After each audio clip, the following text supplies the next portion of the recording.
Nenga lwaki mukazi wange tayambala mpale nina omwami yaze mu inbox ina ngamba yalina ekizibu ng'ekizibu kye kyakubeera nga mukazi we tayambala mpale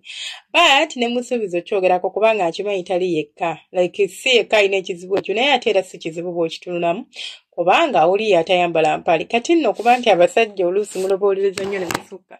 omusajja watyo abadde alowooza nti kirabika omukazi ayenda kubanga nti aba tayagala kwambala mpale nga bw'atuuka ewa muganzi we kiggwa mangu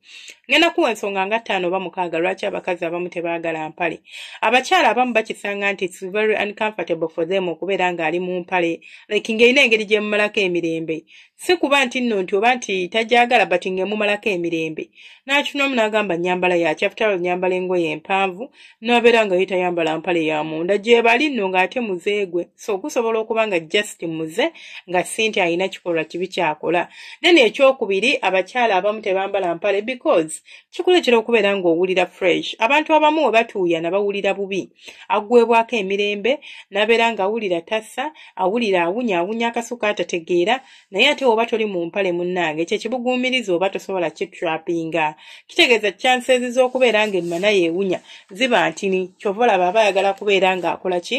ng'abeera bw'atyo nga tayambadde empale oba nga tayambala mpale abantu abamu ng'ovudde ku kyokutuuyanirira balina engeri gye babeeramu nga bambadde empale ng'empale ye mumalako emirembe eyingira eno mu kabina akino ekola bitya agezezzaako ku buwala obw'enjawulo naye bumumazeeko emirembe oba buganya omukolera kyayagala n'asalawo okubanga akikola mu ngeri ya kikomando nga tayambala mpale naye nga talina kigendererwa kiri awo oba kizibu nnyo abantu abalala to be honest with you guys tebamanyi bintu bya mpale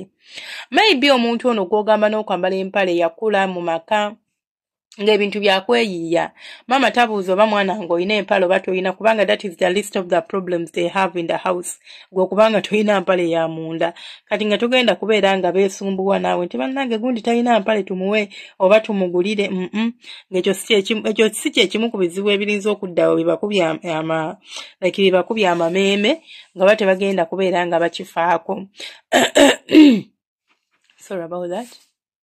So osobola okusisinkana omuwala nga ye yatuuka okuvubuka nga talina mpale ng'empale alina 2-3 ng'ate empale ezo zaakuba ng'azambala agenda mu nsonga kati nga gwe tolinza munyumiza bya mpale like it's not something kye yakuliramu it's not something ekimubazaringa kuva buto bwe tayambala mpale kubanga yali talina busobozi kati ne bwakuza afunye ku ssente afunye omwami asobola okuba nga asobola okwaffordinga empale naye ng'alaba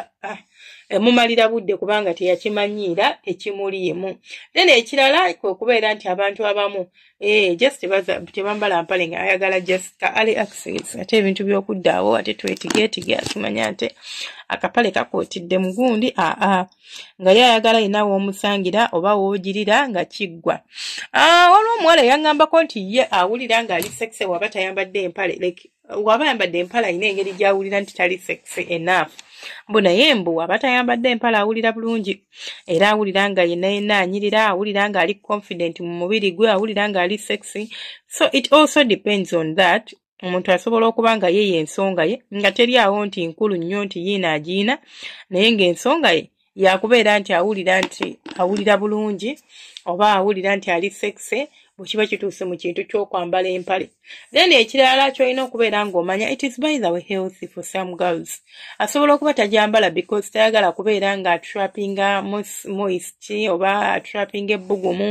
okubeera nga attractinga every unwanted bacteria yena agamba yennyambala yaki yeetaagisa teyeetaagisa nina disi yaginedde nayesalirawo kubanga tayambala mpale abalala tebambala mpale because just ng'omuntu tayagala kubeera nga ayonoona obudde bwe bungi mbu simanyi anoonya kapale simanyi akola atya nga kyekimugaana naye nga sigamba nti no she's just a bit lazy sigamba nti alina obuzibu obulala nga just kyekyo nga yensonga lwaki tayambala mpale then abantu abalala lwaki tebambala mpale kwe kubeera nti abeera free like teeraliikirira ali very free nga tayambadde empale weewaawo olina okwegendereza kikyotayambaliddeemu mpale fabric eri rough teyeetaaga kuba togiteekamu mpale busikati obumpi n'ebisigadde naye ate nga tukitadde n'ebbali kati mu abaami kati ng'ono omwami abadde complaining oba yeeraliikiridde nti omukyala mwezi lwaki tetukitunulira mu perspective bweti imagine ng'olina mukyalawo nga tayambala kapale ka munda ng'okimanyi bulungi nti oyo abeera talinaamu kapale ng'akuyitako bw'ati omuyita buyisi n'omutuuza ku mukira n'ogumutunga nga yonna nkalu teriimu yadde otusi ebeeramu otwo otuseerera kubanga ye emmana bwetyo bw'ebeera tebeera nkalu completely nga bw'olaba akamwa ko ekabeeramu ago amalusu n'emmana bw'ebeera ebeeramu otuzeeyo munda ekitegeeza wano kungulu wabeera ewakalu nnyo naye eri munda wabaayo akaliyo so n'omusika n'ogumutuuzaako ng'abadde akyatambula musimanya ategeka masiwaani muli ekyemisana nga bino bisingako ebyo ekyemisana bebi sooka ojja ogutuuleko so tukituyine mu mbeera y'okubeera nti oluusi aba ayagala kwongeza ku mukwano gwammwe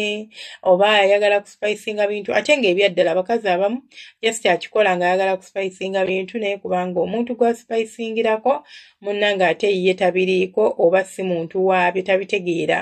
kati n'akitwala mu bulala oba n'anyiiga naye mukitegeere era mukimanye it can be possible okubeera n'omuntu mu nsonga z'omukwano oba okubeera ne munno naye nga ye embeera ye si bwatyo bw'eri ng'ebintu bye biralamuko era nga ye takirowooza nga ggwe bw'okirowoozaako so weebeereremu kakasa nti munnange osobola okubeerawo ng'ate teweeraliikiridde kintu kyonna nti oba kino oba kiri omuntu asobola okuba nga talina agenda talina kigendererwa talina ki just nga ye just bwatyo bw'ali nga talina buzibu naye nga yeesanga tayagala bintu byakwambala mpale oba nga agyerabira it is one of things ebitali ku must do list ye oba ku list ye y'olunaku naye nga byebyo ebyange temwerabira subscribinga likinga no commentinga nsaba mukama abankuumire abanjagalire mubeere bulungi bannange tulina lives zaffe zibeerayo okuva ku Monday paka Lwakuna ssaawa 2 ez'okumakya ne ssaawa 3 then